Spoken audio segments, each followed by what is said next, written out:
Hello tout le monde, j'espère que vous êtes en forme. Bon, aujourd'hui, on est en fin d'année et je voulais vous parler justement de faire une rétrospective sur l'année qui s'est écoulée, donc 2022, et de prendre des bonnes résolutions sur 2023. Alors les bonnes résolutions, effectivement, tout le monde va en prendre, mais c'est comment vraiment optimiser et réussir ces bonnes résolutions parce que je crois que c'est l'INSEE qui a fait une étude là-dessus, sur le fait qu'il y a peut-être 7 personnes sur 10 qui prennent des résolutions en janvier et qui les oublient 3 semaines après.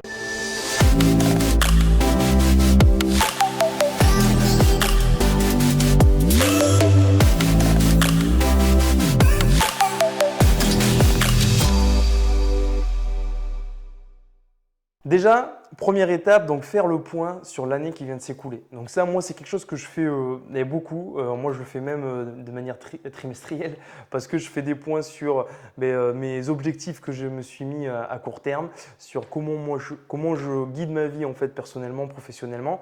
Et c'est important, je pense, d'analyser pas uniquement justement les résolutions qui n'ont pas été faites sur 2022, mais pourquoi elles n'ont pas été concrétisées. Qu'est-ce qui a fait que j'ai pas pu concrétiser tous mes objectifs, que j'ai été à un moment donné, pas de souci d'être dans l'échec au niveau de mes objectifs, au niveau des résolutions. J'ai eu plein. J'ai eu plus d'échecs même que de réussites, je pense, dans mes objectifs. Mais c'est pas un souci. L'idée, c'est d'analyser, de comprendre pourquoi je n'ai pas pu concrétiser tout ça, de pouvoir me remettre en question, réapprendre ça et prendre en fait deux possibilités d'appréhender. Soit je prends tous les échecs que j'ai pu avoir de par les résolutions que j'ai prises sur 2022 que j'ai pas eu et je me dis bah non mais ça a été trop compliqué, enfin bon je vais pas les remettre sur 2023 parce que je vais pas encore y arriver et ça va me mettre dans un état aigri et pas bien émotionnellement parlant. Soit je me dis au contraire, je vais prendre ça comme un tremplin et ça va me permettre de pouvoir avoir une belle évolution, une performance et une croissance automatiquement sur 2023. Et même de me projeter et de me dire si c'est pas sur 2023, ça sera un nouvel apprentissage et ça sera sur 2024. Donc quelles sont les différentes erreurs qui empêchent de réaliser les résolutions? Ça c'est quelque chose qui est intéressant du coup de pouvoir comprendre. J'en ai justement relevé 4 que je voulais vous partager. La première erreur que je vois souvent, c'est le fait d'avoir des objectifs trop grands. Si je vous prends un exemple d'un objectif, je sais pas, de course à pied, si on n'a jamais couru de notre vie, on se dit pas je vais commencer à courir en faisant 10 km par jour. Et c'est quelque chose qui est pas atteignable, pas réalisable. Et en fait, on tient pas sur le long terme. Si on tient pas sur le long terme, on peut pas persévérer, on peut pas développer une compétence de pugnacité. Donc ça, c'est quelque chose qui n'est pas possible. Il faut qu'on se crée des petites victoires progressivement. On divise justement les étapes sur notre objectif pour pouvoir se créer progressivement de la dopamine et nous stimuler à continuer un peu tous les jours. Donc des victoires chaque semaine, chaque mois pour justement être beaucoup plus performant sur l'année. Erreur numéro 2, que tes objectifs ne soient pas smart. Alors smart, qu'est-ce que c'est? Il y en a beaucoup qui savent parce que on en entend beaucoup parler, mais smart, je vais vous le détailler, c'est le S de spécifique.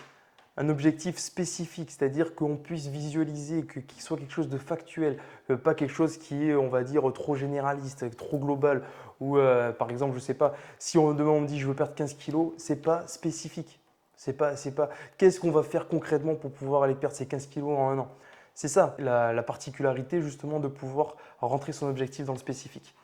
M de mesurable, voilà, de pouvoir avoir un objectif qui peut être mesurable finalement dans le temps. Donc ça va être, là on repart sur du moyen, long, court terme, mais dater ses objectifs. Ça c'est quelque chose d'important et de pouvoir aussi avoir la longueur de notre objectif. Si je reprends mon exemple de la course de 10 km, c'est mesurable. C'est d'ailleurs au bout de combien de temps je vais faire 2 km, au bout de combien de temps j'en fais 4, au bout de combien de temps j'en fais 6.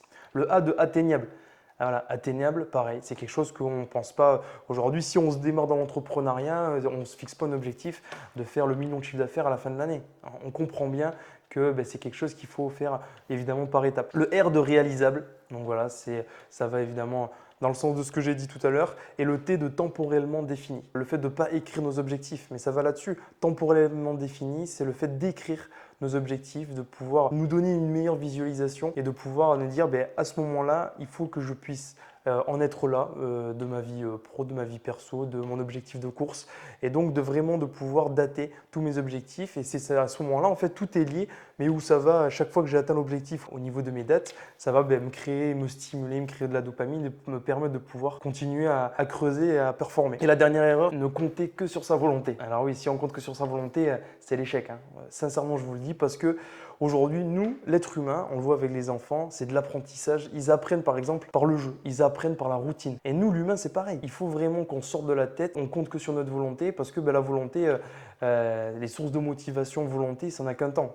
Nos sources de motivation, c'est les montagnes russes. Et ça, c'est pour tout le monde pareil.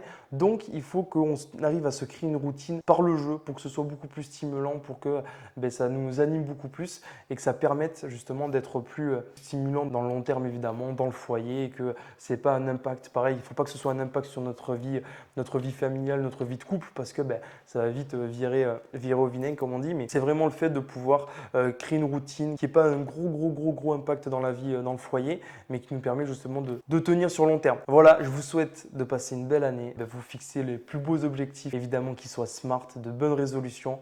Tout ne peut être que accessible et réalisable dans le temps, bien évidemment, ça peut être 1 à 5 ans, mais fixez-vous, rêvez grand. Et ce que je dis tous les soirs quand mon fils il se couche, c'est aujourd'hui on est formaté pour enfouer nos rêves, mais on a la chance d'avoir Internet, de pouvoir apprendre beaucoup en permanence, beaucoup plus qu'il y a 20 ans, il y a 30 ans, il y a 40 ans. N'hésitons pas justement à pouvoir rêver grand et aller atteindre nos objectifs. À bientôt. Ciao.